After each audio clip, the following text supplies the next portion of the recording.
और इस वक्त की सबसे बड़ी खबर बता दें, राजधानी दिल्ली में आज फिर भूकंप के झटके महसूस किए गए। शाम 4:42 पर एक बार फिर से भूकंप के झटके यहां पर महसूस किए गए। हालांकि तीव्रता कम थी, रिक्टर स्केल पर 2.7 मापी गई भूकंप की तीव्रता। पश्चिमी दिल्ली रहा भूकंप का केंद्र। बीती रात को भी दिल्ली एनसीआर समेत पूरे उत्तर भारत में, यहां तक कि कश्मीर में बीते दिन जो है वो भूकंप के झटके महसूस किए गए। राजधानी दिल्ली में एक बार फिर भूकंप के झटके आज महसूस किए गए। तीव्रता हालांकि कम थी, 4:42 पर शाम को, यानी लगभग 4:45 बजे ये भूकंप के झटके महसूस किए गए।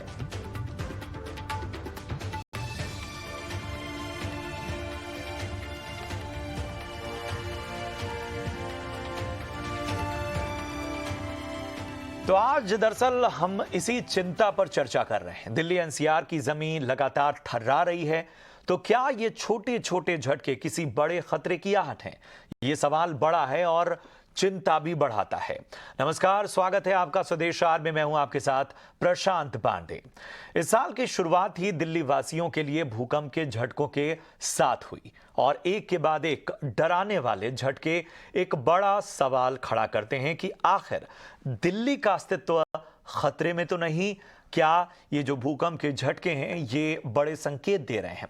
19 घंटे में दिल्ली एनसीआर 2 बार भूकंप के झटकों से थर्राई। मंगलवार रात करीब 10:15 बजे अफगानिस्तान से उठे भूकंप के झटकों ने दिल्ली एनसीआर समेत उत्तर भारत के ज्यादातर हिस्सों को हिलाकर रख दिया। और आज भी दिल्ली हल्की ही सही लेकिन फिर से हिली।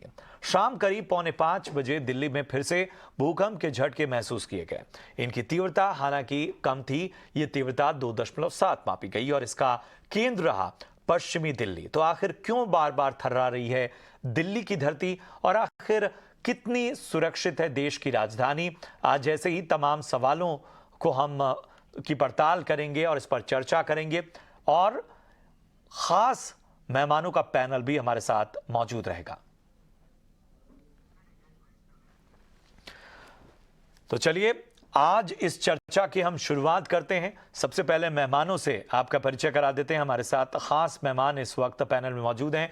हमारे साथ तसव्वुर हुसैन जैदी साहब हैं और प्रोफेसर हैं जामिया मिलिया इस्लामिया से। इसके अलावा प्रोफेसर पीडी पंत साहब हैं जो कि डायरेक्टर हैं school of earth and environment science से, उत्तराखंड ओपन यूनिवर्सिटी से। इसके अलावा ओपी सिंह साहब हैं, फॉर्मर डीजीपी यूपी से और डीजी एनडीआरएफ से हैं। और इसके साथ ही राजीव मिश्रा साहब हैं, प्रिंसिपल हैं sir J college of architecture में। बहुत बहुत स्वागत आप सभी का इस खास चर्चा में। पंत सर, मैं सबसे पहले आपके पास आना चाहूँगा। एक आम जिज्ञासा ये बनती है कि एक वक्त था जब भूकंप की जो बातें होती थीं या भूकंप की जो खबरें होती थीं वो हमें कभी कभी सुनने को मिलती थीं, लेकिन हाल के कुछ सालों में हम देख रहे हैं कि ये जो खबरें हैं, ये जो आवृत्तियां हैं, ये बार बार सामने आ रही हैं। एक ऑब्जर्वेशन आपकी क्या कहती है और क्या इसके गहरे संकेत हैं?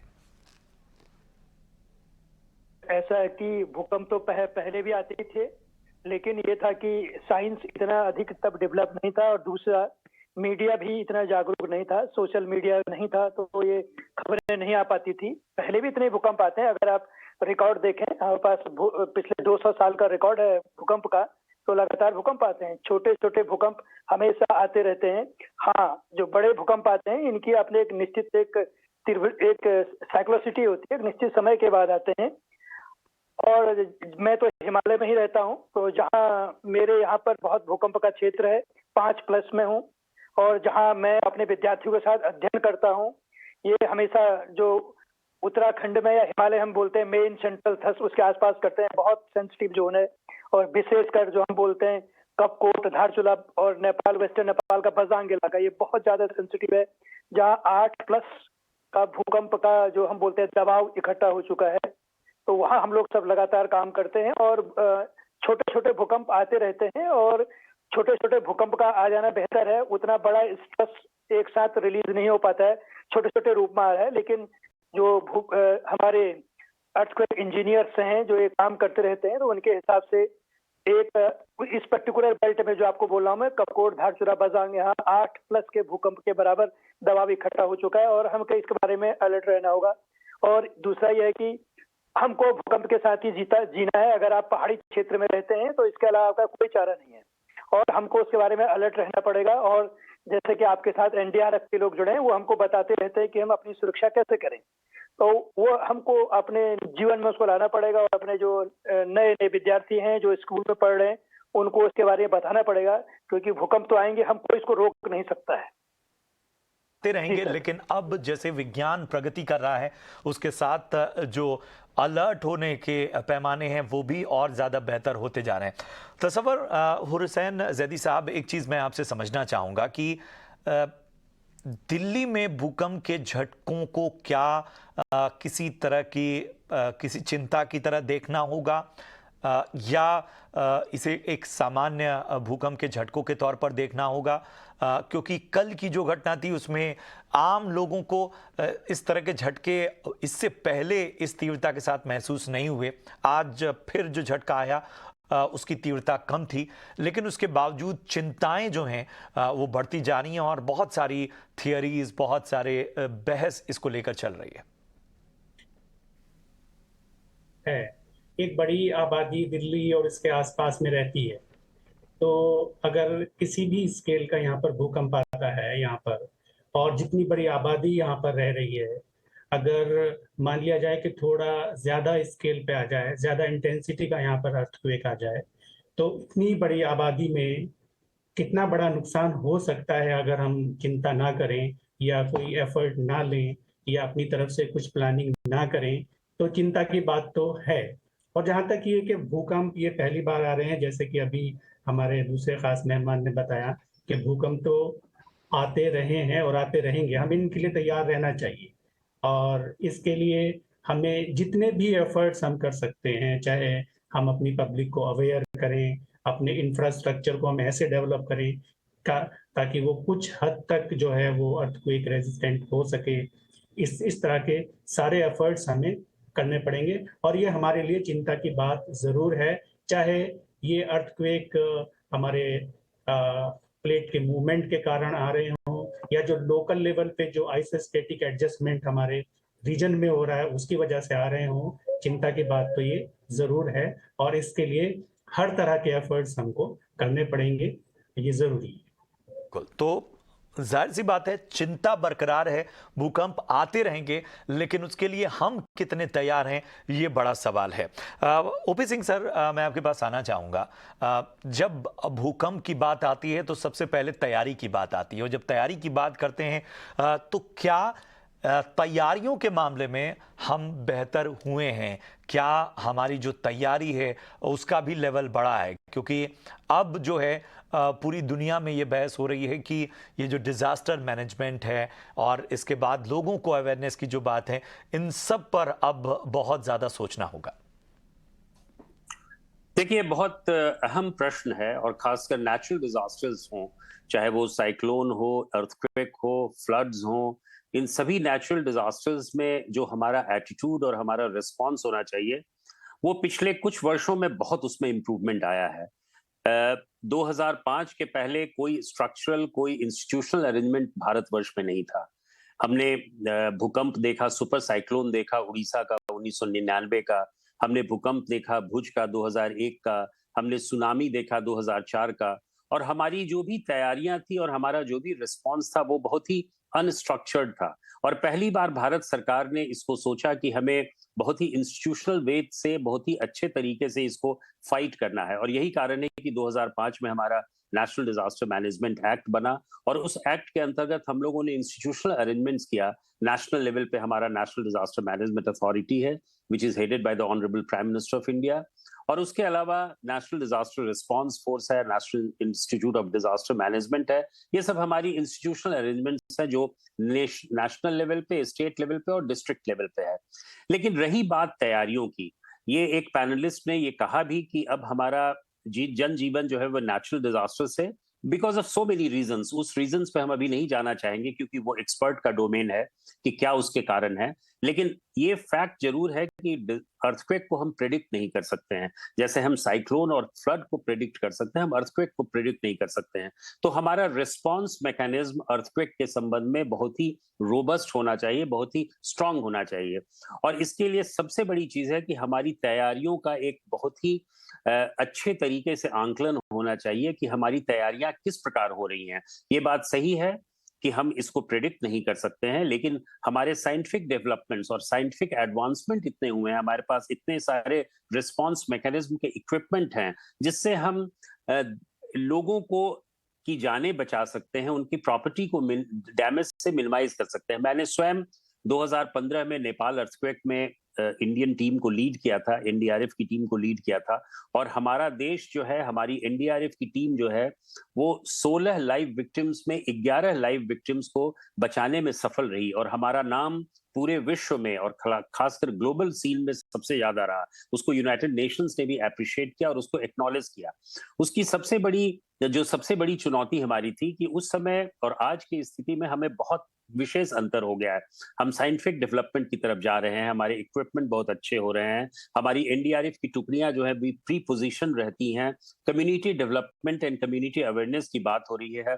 स्कूल्स में, कॉलेजेस में, ग्राम पंचायत में, पहाड़ी इलाकों में जितने भी हमारे स्टेक होल्डर्स हैं, उन स्टेक होल्डर्स में हम इस बात की शिक्षा, ट्रेनिंग दे रहे हैं, हम मॉक ड्रिल्स दे रहे हैं कि किस प्रकार अर्थक्वेक के आने पर हम अपने को बचा सकें, अपने लाइफ को बचा सकें और मिनिमम डैमेज कर सकें, मिनिमम डैमेज हो सके। और यही कारण है कि हमारा स्कूल सेफ्टी प्रोग्राम होता है, हमारे कम्युनिटी डेवलपमेंट प्रोग्राम्स होता है, हमारे वॉलंटियर्स होते हैं। हमने पूरे समाज के सभी स्टेक होल्डर्स हों, चाहे वो मेसन्स हों, इंजीनियर्स हों, डॉक्टर्स हों, टीचर्स हों, प्रिंसिपल्स हों, रेवेन्यू ऑफिशियल्स हों, पुलिस ऑफिशियल्स हों, डिजास्टर मैनेजर्स हों, प्राइवेट कंपनीज हों, पब्लिक सेक्टर अंडरटेकिंग्स हों, इन सभी स्टेक होल्डर्स को हमने सोचा है कि इनको हम किस प्रकार हम कम्युनिटी अवेयरनेस डेवलप करके उनको ये डूज एंड डोंट्स के बारे में बताएं। और एक चीज और भी है कि जब भी कोई अर्थक्वेक होता है, भूकंप आता है, तो कई ऐसे ट्रेमर्स जो है उसके साथ होते हैं। नेपाल अर्थक्वेक में भी हमने देखा कि वहां 42 ऐसे ट्रेमर्स थे जो लगातार हो रहे थे। 25 अप्रैल 2015 को सबसे बड़ा भूकंप आया जो 7.8 की तीव्रता थी, और 12 मई को पुनः फिर हुआ, और अब आपने एनसीआर में भी देखा कि ट्यूसडे को हुआ और फिर कल भी हुआ। तो इस प्रकार के ट्रेमर्स हमने भुज में भी देखे। तो इन सब चीजों को हम पूर्व से हम जानते हैं कि हमारे ट्रेमर्स आएंगे, भले ही उनकी तीव्रता कम हो, लेकिन हमें तैयारी उसी स्तर का करना होगा। और इसके लिए जरूरी है कि देश का प्रत्येक नागरिक अपनी कैपेसिटी बिल्डिंग को आगे करे। बिल्कुल, ये बहुत अहम बात है। और ये जो कहते हैं ना कि वक्त के साथ हमें अपने हर तरीके से अपने आप को लेवल अप करना है। विज्ञान तो अपने आप को आगे बढ़ाएगा, चेतावनी मापने के जो तमाम साधन हैं वो भी उन्नत होते जाएंगे, लेकिन एक व्यक्ति के तौर पर हमारी भी जिम्मेदारी है कि हम अपने आप को थोड़ा एक कदम आगे रखें, चाहे वो जानकारियों के लिहाज से रखें, चाहे हम उस पर रिएक्ट करने के लिहाज से रखें। राजीव सर, मैं आपके पास आना चाहूँगा। इस पूरी चर्चा में इंफ्रास्ट्रक्चर का भी मुद्दा उठा है। बड़े बड़े दावे किए जाते हैं कि साहब ये फला इमारत तो भूकंप रोधी है और इस पे इसका असर नहीं होगा। क्या मैकेनिज्म है, क्या इंजीनियरिंग कहती है, भूकंप रोधी इमारतों को लेकर क्या सच्चाई है और मिथ्स हैं? मेरे हिसाब से जितने भी डिजाइन होते हैं हमारे देश में एक सीस्मिक जोन मैप है जो पूरे भारत को सीस्मिक जोन में बांटकर ये बताता है कि कौन से एरिया इंडिया में सबसे ज्यादा खतरनाक है।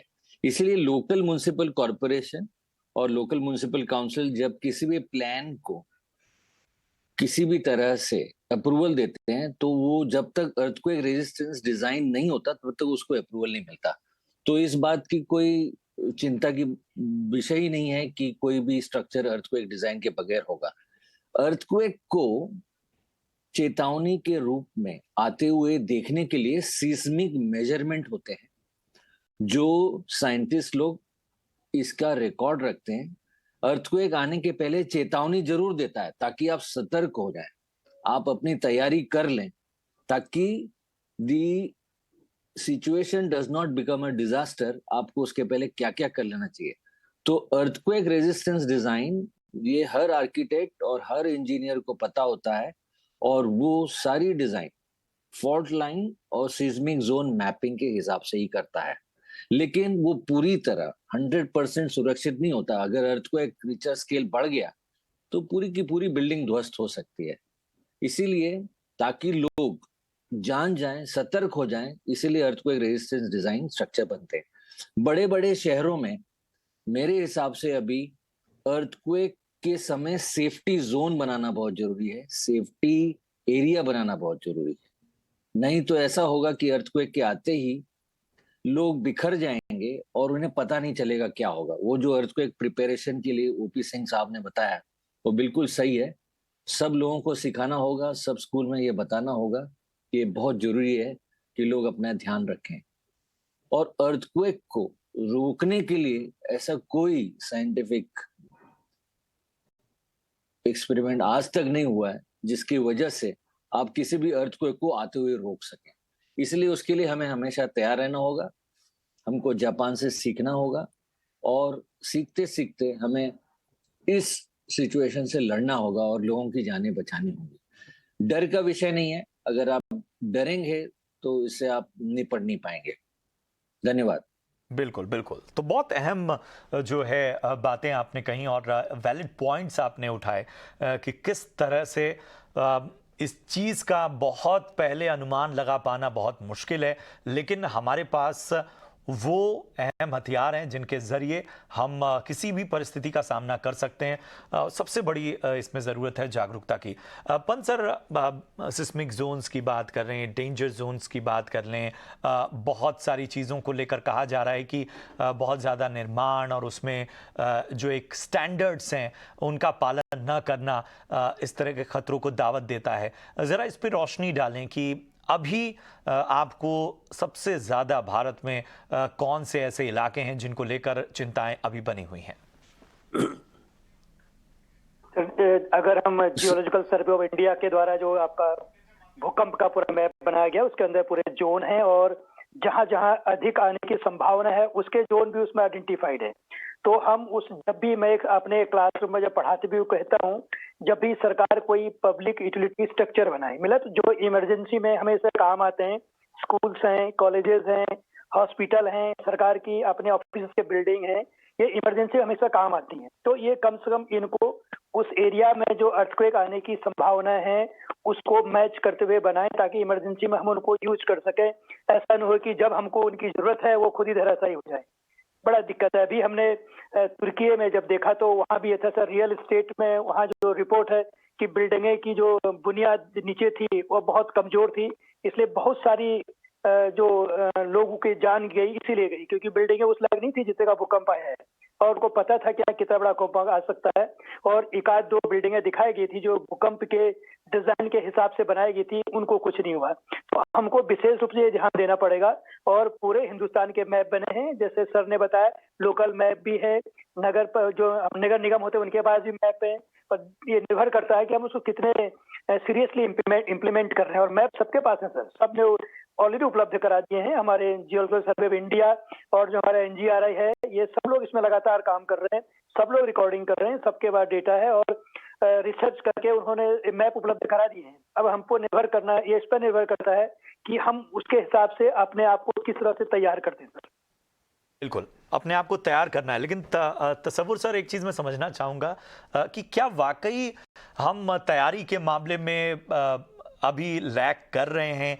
क्या हम जो एक अवेयरनेस होनी चाहिए उस मामले में अभी भी हम एक एग्रेसिव हमारा रुख नहीं है और हम शायद वही है कि जब समस्या आए तब इलाज में ज़्यादा यकीन रखते हैं? मैं इससे थोड़ा डिफर करूंगा। हमने काफी तरक्की की है। देखिए सन 2005 के बाद, सन 2000 के बाद में ही हमने चाहे नई टेक्नोलॉजी को अपनाना हो, इंस्टीट्यूशनल डेवलपमेंट हो, अवेयरनेस के मामले में हो, और कानून भी अब हमारे पास है, डिजास्टर मैनेजमेंट एक्ट 2005, ठीक है। और इस तरह का पूरी एक हायरार्की पूरी नेशनल लेवल से डिस्ट्रिक्ट लेवल तक अब हमारे पास है। लेकिन जहाँ तक तैयारी, देखिए तैयारी कभी खत्म नहीं होगी हमारी, ये एक हमेशा चलने वाली चीज है, ठीक है। डिजास्टर कब आएंगी, कब उसके लिए कितनी क्या चीज की जरूरत पड़ेगी, हम इसको प्रेडिक्ट नहीं कर सकते। तो तैयार तो हमें हमेशा रहना है, ठीक है। नई नई टेक्नोलॉजी भी आएगी, डिजास्टर के बारे में नई समझ भी आएगी। जैसे अभी हम पूरी तरह से नहीं जानते या हम अर्थक्वेक को प्रेडिक्ट नहीं कर सकते, तो हो सकता है कुछ ऐसा हो सकता है कि एक कुछ ऐसी साइंस डेवलप हो जाए जिससे हम अर्थक्वेक को भी प्रेडिक्ट कर सकें, ठीक है। और उसके अकॉर्डिंग फिर हमारा इंफ्रास्ट्रक्चर बने, हमारी तैयारी शुरू हो। और दूसरी तरह की डिजास्टर के बारे में भी तैयारी तो हमारी काफी हो चुकी है और चल रही है, ठीक है। लेकिन हाँ, एफर्ट्स के मामले में हमें और अभी ज्यादा मतलब तेजी अपनानी पड़ेगी। अभी हम जैसे भूगोल विभाग में हैं, हम ज्यादा टेक्निकली चीजों को डील नहीं करते हैं, लेकिन जब हम अपने स्टूडेंट को लेकर के जाते हैं, लोकल्स में कोई रिसर्च करनी होती है, जब हमें उनसे हम इंटरेक्ट करते हैं, तो ये पता चलता है कि लोगों को अभी आपदाओं के बारे में उतनी जानकारी नहीं है जितनी उतनी होनी चाहिए उनको, ठीक है। या आपदाओं से निपटने के बारे में, कैसे निपटे ना, अर्थक्वेक के बारे में या दूसरी आपदाओं के बारे में भी तो इतनी जानकारी अभी नहीं है। तो करना अभी बहुत कुछ है सभी लोगों को,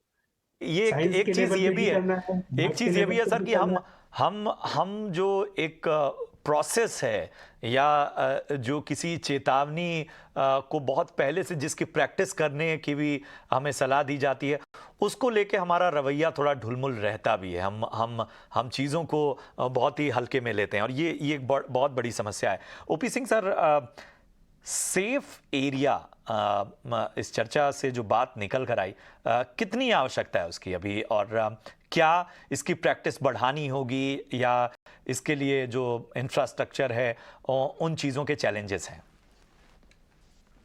देखिए, ये बात सही है कि हमें अपनी तैयारियों को हमेशा रखना पड़ेगा, और ये भी मैं मानने को तैयार नहीं हूं कि हमारी तैयारियों में कोई वृद्धि नहीं हुई है, बहुत हुई है। टेक्नोलॉजिकल रिस्पॉन्स हमारा बढ़ा है, हमारी कॉन्शियसनेस बढ़ी है, ग्लोबल लेवल पे भी कॉन्शियसनेस बढ़ी है। आप जितने भी देखें, सेंडाई फ्रेमवर्क हो या हम कई चीजों की बात करते हैं, डिजास्टर रिजिलियंस की बात करते हैं, डिजास्टर रिस्क रिडक्शन की बात करते हैं, कॉन्फ्रेंसेस हो रहे हैं, इंस्टीट्यूशनल अरेंजमेंट्स पे बातें हो रही हैं, तैयारियां हो रही हैं। तो इन सब चीजों का असर जनमानस पर पड़ रहा है, और यही कारण है कि हम बहुत उसमें अब आप अगर देखें तो लोगों की जानें कम जा रही हैं, प्रॉपर्टी के डैमेजेस कम हो रहे हैं as compare to so many years earlier. तो इन सब चीजों में तो काफी हमें सुधार की आवश्यकता है और गुंजाइश है और हुई है।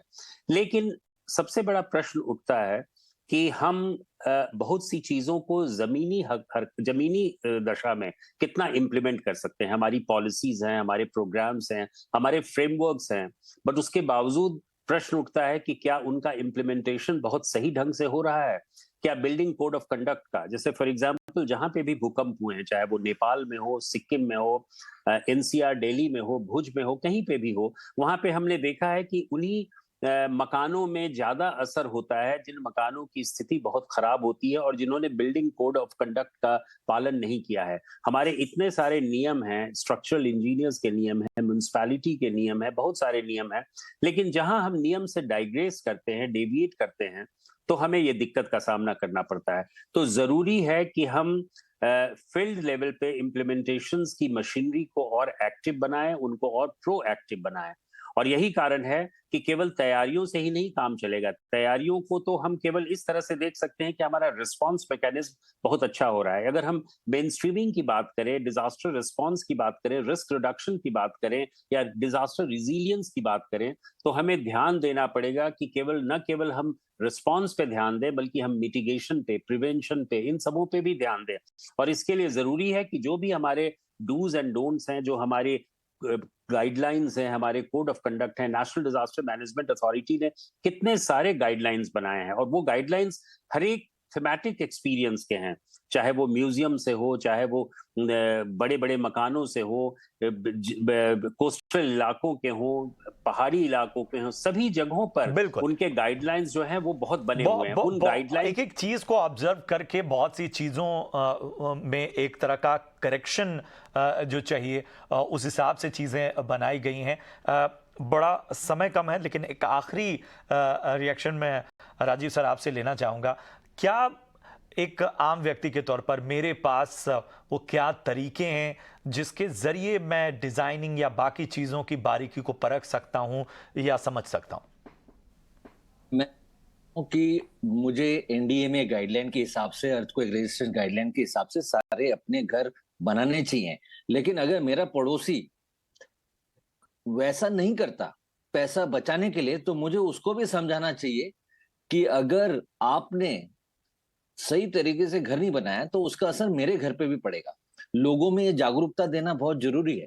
और खास करके हम तो अपने आर्किटेक्ट, डिजाइनर्स, सर्वेयर्स और इंजीनियर्स को बताते हैं कि अगर आप कोई घर बना रहे हैं, कोई घर डिजाइन कर रहे हैं, तो कोई कुछ भी कहे, म्युनिसिपल कॉर्पोरेशन कहे ना कहे, आपको अपनी जिम्मेदारी समझकर ऐसा घर बनाना चाहिए जिससे लोगों की जान ना जाए।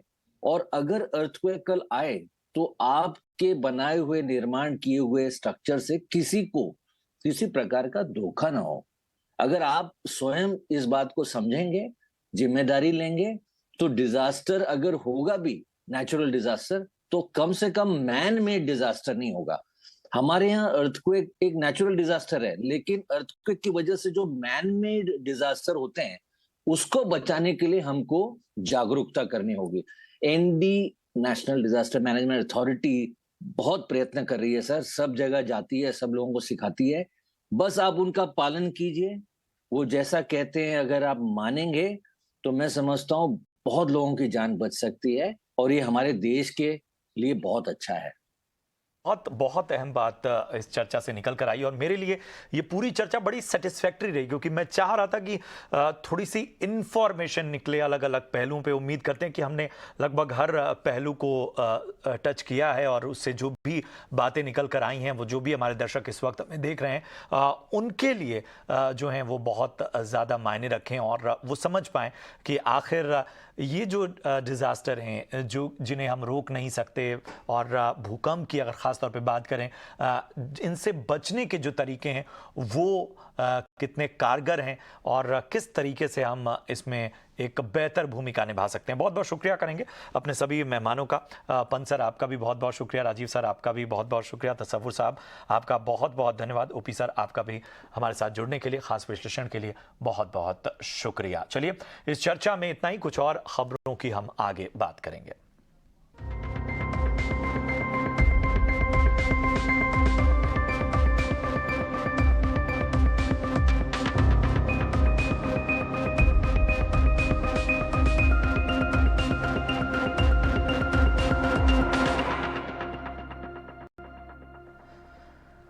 और उम्मीद करते हैं कि आपको ये चर्चा पसंद आई हो। कुछ और खबरों की ओर बढ़ते हैं तो कोरोना के मामलों में तेजी के बीच प्रधानमंत्री नरेंद्र मोदी ने आज एक अहम बैठक की। इस बैठक में कोरोना के हालात और जन स्वास्थ्य क्षेत्र की जो तैयारियां हैं, पब्लिक हेल्थ सर्विस की जो तैयारियां हैं, उसको लेकर एक रिव्यू मीटिंग हुई। बैठक में गृह मंत्री अमित शाह, स्वास्थ्य मंत्री मनसुख मंडाविया, स्वास्थ्य सचिव राजेश भूषण मौजूद थे। इसके साथ बैठक में नीति आयोग के वीके पॉल, गृह सचिव अजय भल्ला, आईसीएमआर के राजीव बहल समेत पीएमओ के अधिकारी मौजूद थे। पिछले 24 घंटों में देश में अगर कोरोना के मामलों को देखें तो ये 1134 नए केस रजिस्टर हुए हैं, 5 लोगों की इसमें जान भी गई है।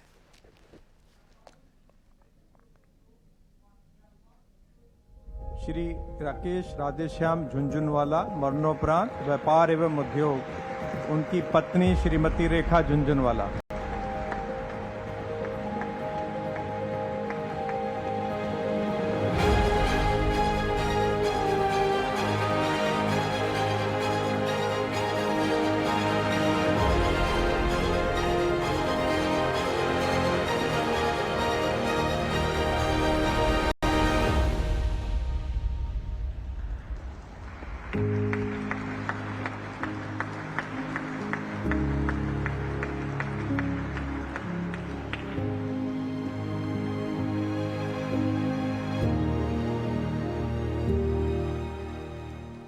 श्री राकेश राधेश्याम झुंझुनवाला, ये वो नाम है जो कि उद्योग और व्यापार जगत में किसी पहचान के मोहताज नहीं थे और आज राकेश झुनझुनवाला को, जिन्हें हम मार्केट का बिग बुल इसकी ये पहचान के जरिए ज़्यादा जानते हैं, उन्हें मरणोपरांत पद्मश्री से सम्मानित किया। ये तस्वीरें ज़रा देखिए।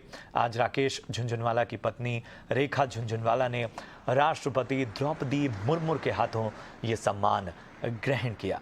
झुनझुनवाला को ये सम्मान उनके कारोबार और उद्योग जगत में बेहतरीन योगदान के लिए दिया गया।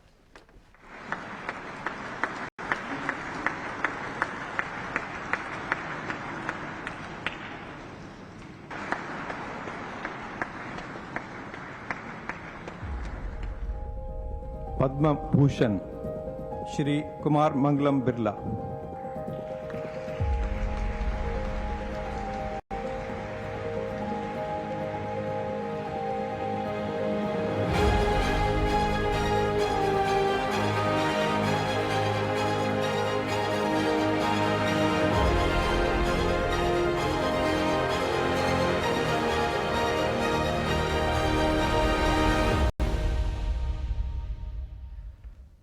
और वहीं देश के जाने माने उद्योगपति और आदित्य बिरला ग्रुप के चेयरमैन कुमार मंगलम बिरला को भी पद्म भूषण सम्मान से नवाजा गया।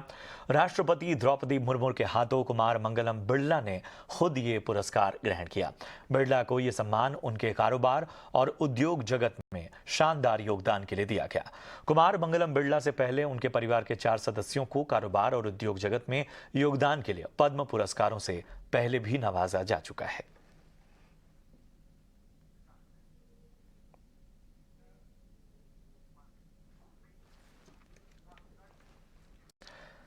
और चलिए अब कुछ और खबरों की ओर बात करते हैं। बात बाजार की। आज बाजार के एक्शन को देखें तो आज लगातार दूसरे कारोबारी दिन बाजार तेजी के साथ बंद हुए। ये लगातार 7वां कारोबारी दिन था जब निफ्टी 16,900 से 17,200 की रेंज में रहा। निफ्टी के आज 50 में से 33 स्टॉक्स ऐसे थे जो हरे निशान में नजर आए और निफ्टी 44 अंकों से ज्यादा चढ़कर 17,150 के पार बंद हुआ। निफ्टी बैंक भी 40,000 के बेहद करीब पहुंचकर बंद हुआ। निफ्टी मिड कैप और स्मॉल कैप में भी अच्छी तेजी नजर आई। निफ्टी फार्मा भी 3 दिन की अपनी गिरावट से आज उबरा और उसमें सबसे ज्यादा सेक्टोरल गेन नजर आया। दिन भर बाजार में वैसे क्या रही हलचल और कल के लिए क्या ट्रिगर्स हो सकते हैं, हमारे सहयोगी डिम्पी कालरा इसके बारे में पूरा ब्यौरा दे रहे हैं। तो आज मार्केट के अंदर कुल मिला के देखा जाए तो आज बाजार दायरे का रहा। ठीक फेड की बैठक से पहले मार्केट एक रेंज में काम करता रह गया। 17,000 बाजार के लिए बहुत इंपॉर्टेंट है, जिसको उसने नया ताजा एक नया सपोर्ट बनाया है। और दूसरा 40,000 बैंक निफ्टी के लिए बहुत इंपॉर्टेंट है, जिसको ताजा मार्केट ने एक नया सपोर्ट बनाया है। कुल मिला के इसके इर्द गिर्द बाजार में आज क्लोजिंग मिली है। हम 300 पॉइंट दूर है निफ्टी के 200 दिनों के एवरेज से, लेकिन बैंक निफ्टी के अंदर हम 200 पॉइंट के एवरेज से ऊपर आ चुके हैं। फेड का जो फैसला है वो बैंकिंग से ही जुड़ा हुआ है, इसलिए बताना जरूरी था कि बैंक निफ्टी ज्यादा कंफर्टेबल कंडीशन में है एज कंपेयर टू निफ्टी के। अब आते हैं आज के अंदर कंपोनेंट, कौन कौन से शेयर चले, कौन कौन से शेयर टूटे, वो आपकी स्क्रीन पर। लाइफ इंश्योरेंस को लेकर जो खबरें आई मार्केट के अंदर, उसने इंश्योरेंस स्टॉक्स को चलाया। HDFC लाइफ डेज हाई पे बंद हुआ। SBI के अंदर भी करीब 2% से ज्यादा की तेजी थी। इसके अलावा बजाज के दोनों ही ट्विंस फिनसर्व और बजाज फाइनेंस, ये भी हमको अच्छे चलते हुए दिखे। सन फार्मा बढ़ते आगे। एनविजन कैपिटल के फाउंडर और CEO नीलेश शाह के मुताबिक मौजूदा स्तर से रिलायंस इंडस्ट्रीज लिमिटेड निवेश करने के लिए एक बेहतर रणनीति होगी। साथ ही निवेशकों को HDFC बैंक और ICICI बैंक पर भी नजर रखनी चाहिए। Reliance Industries, which we own in our PMS, I think Reliance Industries looks good at this kind of price. But I think over the next 1 year plus, I think currently it's underperforming also because it's announced a capex plan. It's announced a borrowing plan, and the street tends to take all of these with slight bit of negativity or bit of caution. But I think it's there pretty much in the price. So I think that at this kind of prices looks good. I think the HDFC twins, I think they look good. Especially post the merger, I think they should look good. So that pack looks extremely good. You could even kind of say ICICI Bank or anything like that. I think some of the defense names like Bharat Dynamics or Bharat Electronics, some of these names which I'm taking, we own in our PMS. I think these kind of companies they look pretty good. I think from at least even a 1 year or even from a 1 to 3 year perspective, these kind of large cap names look good. I think, Nikunj, from a one-year perspective, the large caps look good. I clearly believe the large cap. Buy the Nifty or buy a basket of maybe 5 to 6 stocks in the Nifty, and I think they all have come off on an average by about 25%, 20 to 30% from their peaks. Maybe the room for them to fall further could be 5 to 10% because you can never say where the bottom is. But I think from a one-year perspective, I think that pack will do extremely well. Okay, so I think from a one-year perspective, I think that's the space. From a 3-year plus perspective, I clearly believe that the mid caps and small caps will essentially are going to beat every asset class globally and in India hands down. So I clearly believe from a 3-year plus horizon, I think mid to small caps look really well poised for a big outperformance. बढ़ते हैं आगे। अप्रैल से third party motor insurance की दरों में बढ़ोतरी नहीं होगी। इस खबर पर एक्सक्लूसिव जानकारी दे रहे हैं हमारे सहयोगी अनुराग शाह। 1 अप्रैल से थर्ड पार्टी मोटर इंश्योरेंस की दरों में बदलाव नहीं हो रहा है। हमारी सूत्रों से मिली जानकारी के मुताबिक इंश्योरेंस इंडस्ट्री में दरों में बढ़ोतरी के लिए रेगुलेटर को प्रस्ताव भेजा है, लेकिन रेगुलेटर जो है वो नई एक्चुरियल कैलकुलेशन करवा रहा है, इसलिए अगले 3 महीने तक दरों में बदलाव नहीं होगा और नई दरें जो होगी अगर लागू होगी तो जुलाई से ही लागू होने की संभावना है। सामान्यतः अप्रैल के महीने में नए वित्त वर्ष की जो दरें हैं वो लागू होती है, उसमें बदलाव होता है। सिर्फ हमने देखा है कि कोविड के काल में 2020 और 2021 के अंदर दरों में बदलाव नहीं किया गया था, लेकिन पिछले साल 2022 के अंदर जो है दरें 15 से 25% तक बढ़ी थी अलग अलग सेगमेंट्स पे। और जो थर्ड पार्टी इंश्योरेंस है वो किसी भी भारत के अंदर मोटर व्हीकल एक्ट के मुताबिक गाड़ी के लिए अनिवार्य है। रोड पे अगर आप कोई भी गाड़ी चलाते हैं तो थर्ड पार्टी मोटर इंश्योरेंस जरूरी है नियमों के अंतर्गत। और नई गाड़ी जो खरीदी जाती है वहां पर जो 2 व्हीलर है उसके लिए 5 साल का आपको अपफ्रंट इंश्योरेंस कराना पड़ता है और 4 व्हीलर के लिए 3 साल का इंश्योरेंस लेना पड़ता है। तो नई गाड़ी खरीदने वाले अप्रैल के महीनों में उनके लिए अच्छी खबर है कि जो इंश्योरेंस की कीमत उनको ज़्यादा देनी पड़ती वो उन्हें नहीं देनी पड़ेगी, क्योंकि अगले 2-3 महीने तक जो है थर्ड पार्टी इंश्योरेंस की दरों में बदलाव नहीं हो रहा है। और जिससे जो रिन्यूअल भी कराते हैं लोग उनको भी जो थर्ड पार्टी इंश्योरेंस की ज़्यादा कीमत चुकानी पड़ती वो उन्हें नहीं देनी पड़ेगी। चलिए बढ़ते हैं आगे। होटल और रेस्टोरेंट इंडस्ट्री को जीएसटी में जल्द राहत मिल सकती है। सूत्रों के हवाले से खबर है कि इंडस्ट्री ने इनपुट टैक्स क्रेडिट के लिए जीएसटी दरों को 5% से बढ़ाकर 12% करने की मांग की है। ज्यादा जानकारी दे रहे हैं प्रकाश प्रियदर्शी। देखिए, होटल एंड रेस्टोरेंट इंडस्ट्री को जीएसटी के तहत जल्द ही बड़ी राहत मिल सकती है। सूत्रों के हवाले से जो जानकारी हमें मिल रही है उसके हिसाब से वित्त मंत्रालय ने जीएसटी के मौजूदा स्ट्रक्चर में बदलाव से संबंधित जो प्रस्ताव है वो जीएसटी काउंसिल की फिटमेंट कमेटी को भेज दिया है। इस प्रस्ताव के हिसाब से जो जीएसटी की दरें हैं होटल एंड रेस्टोरेंट के लिए उसको 5% से बढ़ाकर 12% कर दिया जाएगा। हालांकि उन्हें इनपुट टैक्स क्रेडिट का बेनिफिट जो है वो मिलेगा। मौजूदा स्ट्रक्चर के हिसाब से जीएसटी की दरें 5% हैं, लेकिन इनपुट टैक्स क्रेडिट का बेनिफिट जो है वो नहीं मिलता है होटल एंड रेस्टोरेंट को। इंडस्ट्री जो है लगातार वित्त मंत्रालय के संपर्क में है। पोस्ट बजट इंटरैक्शन के दौरान भी इस मसले को उठाया गया और उससे संबंधित एक प्रस्ताव सौंपा गया। इंडस्ट्री ने कहा कि जो इनपुट कॉस्ट है उसमें काफ़ी बढ़ोतरी हुई है पिछले कुछ समय में। साथ ही साथ जो लोकेशन बेस्ड डिफरेंसेस है उसकी वजह से भी उन्हें आर्थिक नुकसान का सामना करना पड़ रहा है। लिहाजा इंडस्ट्री ने ये मांग की है कि जीएसटी की दरों में भले बढ़ोतरी की जाए लेकिन उन्हें आईटीसी का बेनिफिट जो है वो दिया जाए। उसके बाद वित्त मंत्रालय ने ये प्रस्ताव फिटमेंट कमेटी को भेजा है और इस बात की संभावना है कि जीएसटी काउंसिल की अगली बैठक में इस मसले पर चर्चा हो। हालांकि वैसे होटल एंड रेस्टोरेंट जहां पे जो रूम टैरिफ है वो 7500 रुपये से ज़्यादा है वहां पर जीएसटी 18% है। हालांकि उन्हें आईटीसी का बेनिफिट मिलता है। उसी तर्ज पे जो मौजूदा स्ट्रक्चर है बाकी होटल एंड रेस्टोरेंट के लिए वहां भी बदलाव की सिफारिश की गई है और इस मसले पर अब काफ़ी गंभीरता से चर्चा चल रही है। चलिए बढ़ते आगे। त्योहार कोई भी हो ये हमारी जिंदगी में भरते हैं खुशियों के रंग, और जब 5 त्योहार एक साथ हो जाएं तो क्या कहने। ये तो 5G के जमाने में त्योहारों की 5 गुना खुशियां हैं।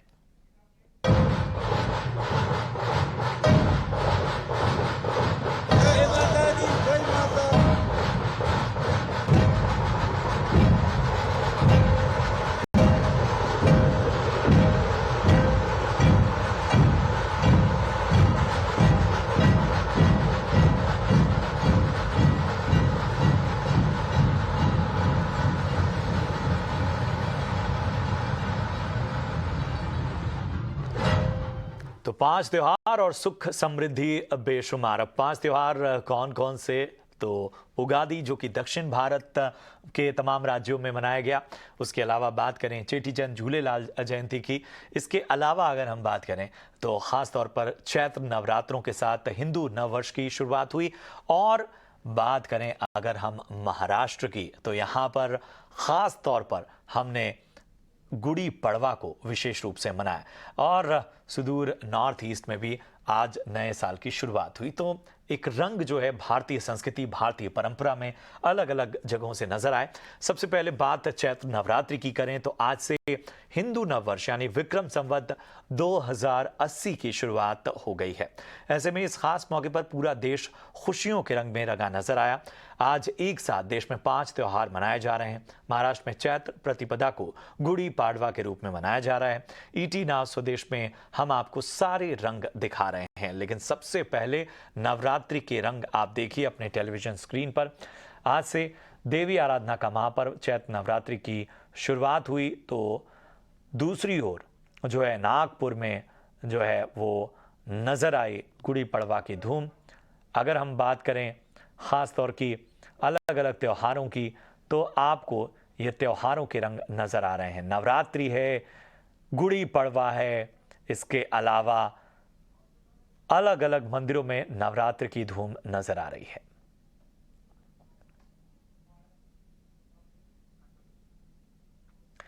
और ये जो तस्वीर आपके स्क्रीन पर है, ये कटरा से माता वैष्णो देवी की अद्भुत तस्वीरें हैं। चैत्र नवरात्रि के पहले दिन मां वैष्णो देवी के दर्शन के लिए श्रद्धालु बड़ी तादाद में पहुंचे।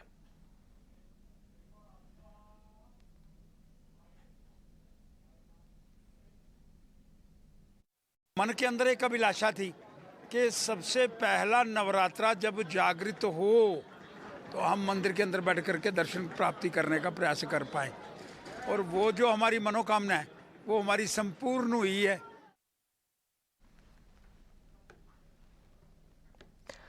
और ये जो तस्वीर आपके स्क्रीन पर है, ये हिमाचल प्रदेश के कांगड़ा की है, जहां नवरात्रि के पहले दिन भक्तों ने मां चामुंडा के दर्शन किए और मां को अपने सुख समृद्धि की मां से कामना की।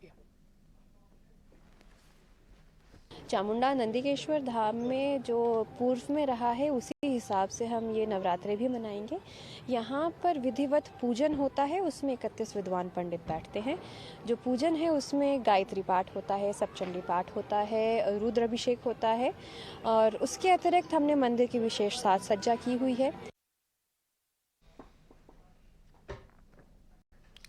नवरात्रि के मौके पर उत्तर प्रदेश के मुख्यमंत्री योगी आदित्यनाथ ने यूपी के बलरामपुर के देवी पाटन मंदिर में खास पूजा अर्चना की।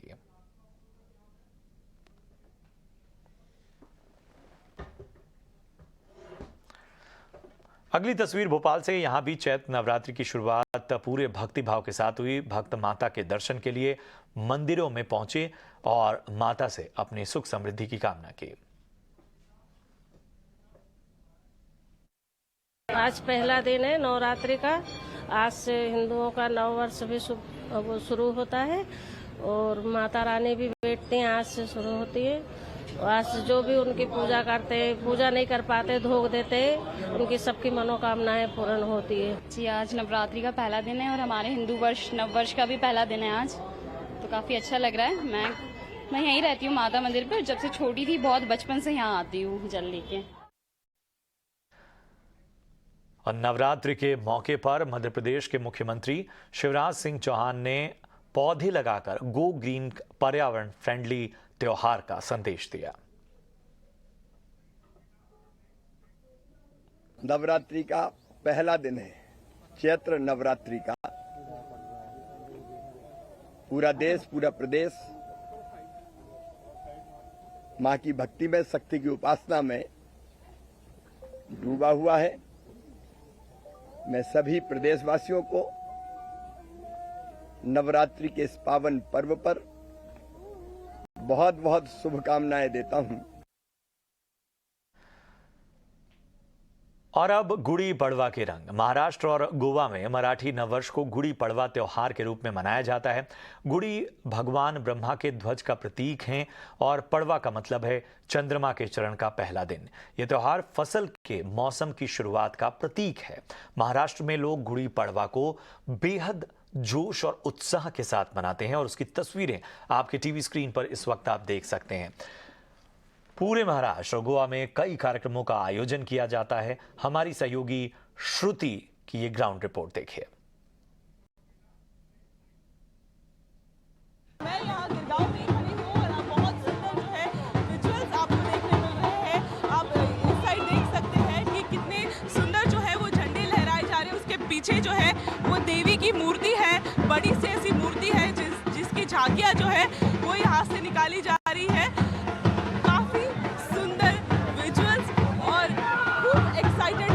यहाँ पे गुड़ी पड़वा मना रहे हैं। क्या कहना चाहेंगे, कितना स्पेशल है गुड़ी पड़वा आपके लिए? बहुत स्पेशल है बिकॉज बहुत दिनों से चलते आ रहा है, बहुत सालों से चलते आ रहा है। So it's very happy for us to like come over here and enjoy this.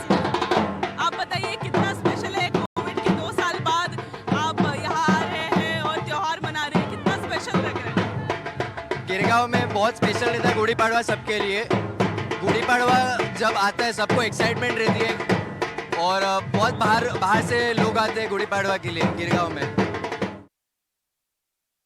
हमें बहुत अच्छा लग रहा है। सबसे पहले सबको गुड़ी पड़वा की बहुत शुभकामनाएं। बहुत अच्छा लग रहा है और हम लोग बहुत प्राउड फील करते हैं कि हम लोग गिरगांव के हैं। ये ऐसा फेस्टिवल है कि पूरा वर्ल्ड मनाता है, राइट?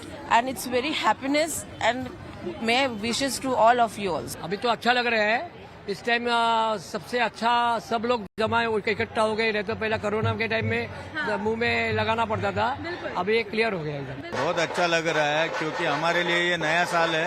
आज के दिन के बाद नया साल की शुरुआत हो रही है। बहुत अच्छा लग रहा है और कोरोना को सब भूल के आज पूरी तरह एंजॉय कर रहे हैं, वही अच्छी बात है। तो कोरोना को भूल कर लोग त्योहार पूरे जोशो खरोश के साथ मना रहे हैं और लोग गुड़ी पड़वा के मौके पर आप देख सकते हैं उनकी खुशी का ठिकाना नहीं है। बड़ा ही अलग और अद्भुत त्योहार है ये।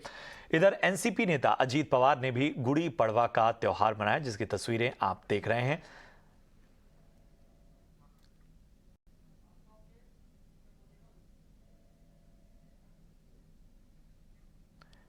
और ये जो तस्वीर है ये नागपुर की है, जहां गुड़ी पड़वा पूरे जोश और खरोश के साथ मनाया गया, उत्साह के साथ मनाया गया।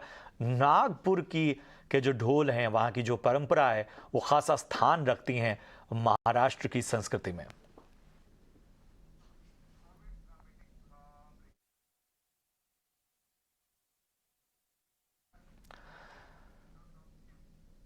और चलिए त्योहारों के रंग में यही, लेकिन इस वक्त एक बड़ी खबर आपको बता दी। जैसा हमने आपको पहले ही बताया था, कोरोना को लेकर जो स्थितियां हैं उसे लेकर पीएम मोदी ने उच्च स्तरीय बैठक आज बुलाई और पीएम ने इस दौरान सावधानी बरतने और निगरानी बढ़ाने की सलाह दी है।